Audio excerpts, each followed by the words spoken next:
So, they found it again, have they? I thought we'd taken care of it. The forces of evil are persistent, sir. I'm getting too old for this. Who have we got lined up to deal with this problem?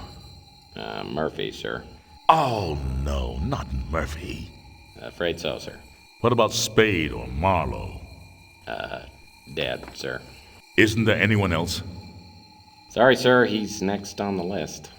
Well, I suppose we'll have to make do.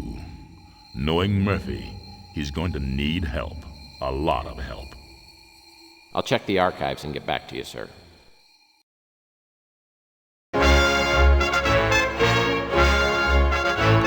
News of the day. As the Second World War enters its final days, Allied forces are on the march. The troops of the Western Alliance are occupied with the dangerous duty of ferreting out the remaining pockets of Nazi resistance. The storming of Berlin has crushed the heart of German opposition and sent remnants of the Fuhrer's troops scurrying into the dark reaches of the Black Forest. The Germans have vowed to fight to the last man in their quest for world domination.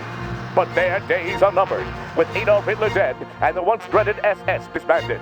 The Allies have exposed the workings of the Nazi war machine and found it festering with ancient blood cults, whose rituals and ceremonies are too astonishing and barbaric to detail.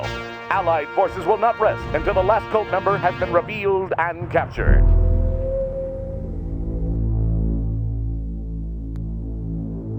No pestilence has ever been so fatal or so hideous.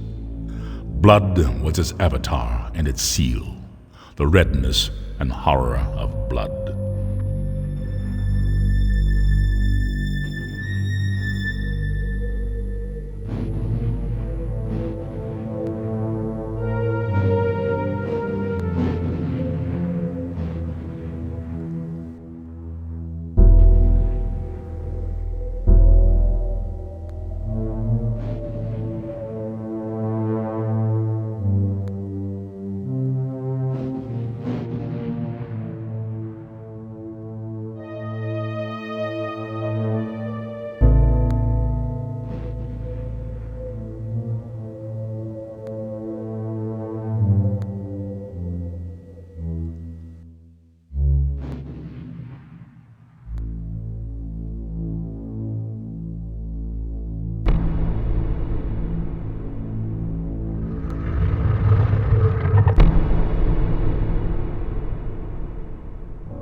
In the moonlight, New San Francisco sparkles like a chunk of cubic zirconium, an island of hollow beauty surrounded by a red sea of radiation. 5 million souls drowning in gamma rays. Some lucky people have a natural immunity to genetic mutation caused by the radiation. I'm one of them. Most of them live in the new city, but I don't. I live among the unlucky souls, the mutants and the destitute, and the wreckage of old San Francisco. My name's Tex Murphy. I'm a private detective. Or at least I used to be. Since my marriage hit the rocks, I haven't done much of anything. I went out tonight for the first time in a week, but all I ended up doing was spending the last of my money on a bottle of cheap bourbon. Now it's past midnight, and I'm staring out of the window of my office on the second floor of the Ritz Hotel. Just like me, the Ritz used to be something. Now it's just another grimy building in a rundown part of town. And I'm almost out of bourbon. My God, Murphy, you look like hell. Really hit bottom, didn't you?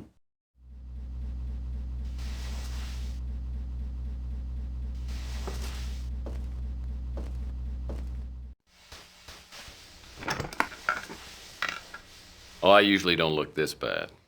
I forgot to take my Geritol this morning. So, you want a drink? I saved my first one to have with you. No, thanks. I've been dry for 8 years now.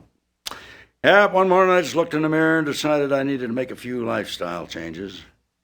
Quit smoking, quit drinking. Now I'm getting out of the business. Yep, I'm gonna move to the tropics and retire in a nice secluded island with a tribe of beautiful young women. You're getting out of the business? I guess that means the end of the world must be around the corner because you are the detective. I can't imagine you doing anything else, especially not running around an island with a bunch of nubile women in a loincloth.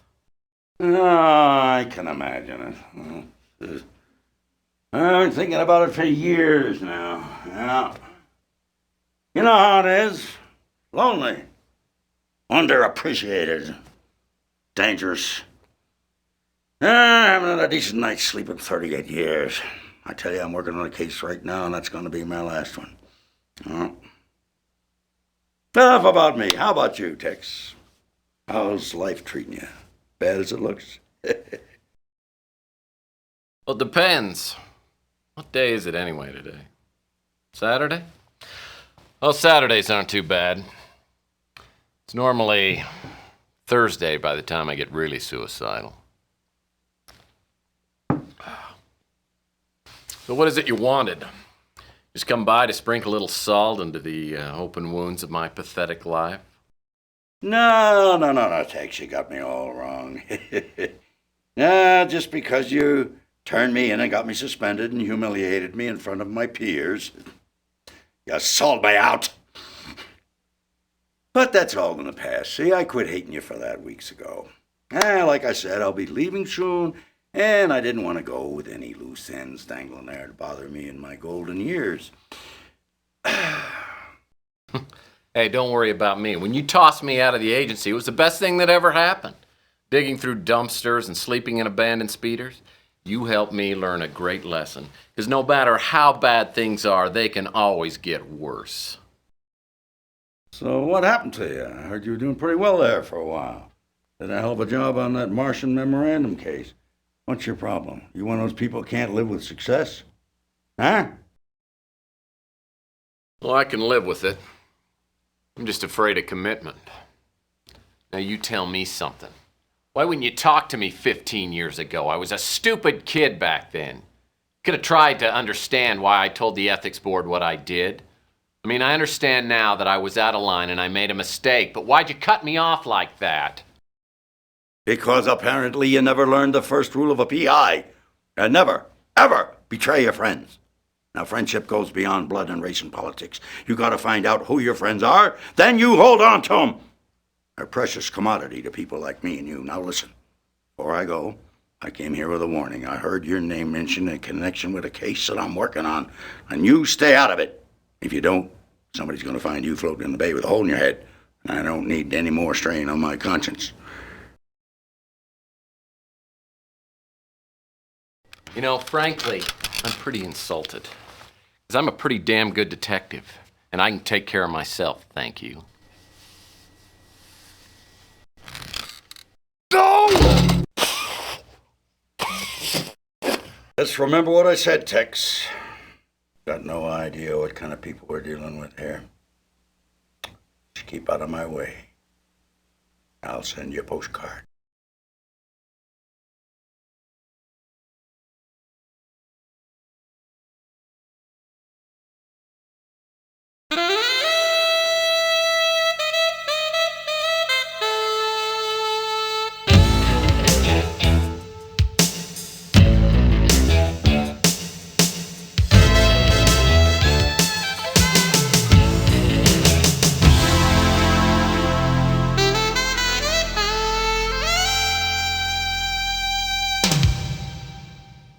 So last night, after 15 years, Colonel walks into my office.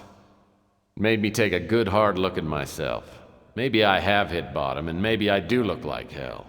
Lord knows the only exercise I've had lately is tipping the bottle and flipping cards into my hat. I gotta find some work. Contrary to what the Colonel might think, I'm as good a detective as he ever was. Now I just gotta prove it. I'm gonna scare up a job today, even if it means finding somebody's lost puppy.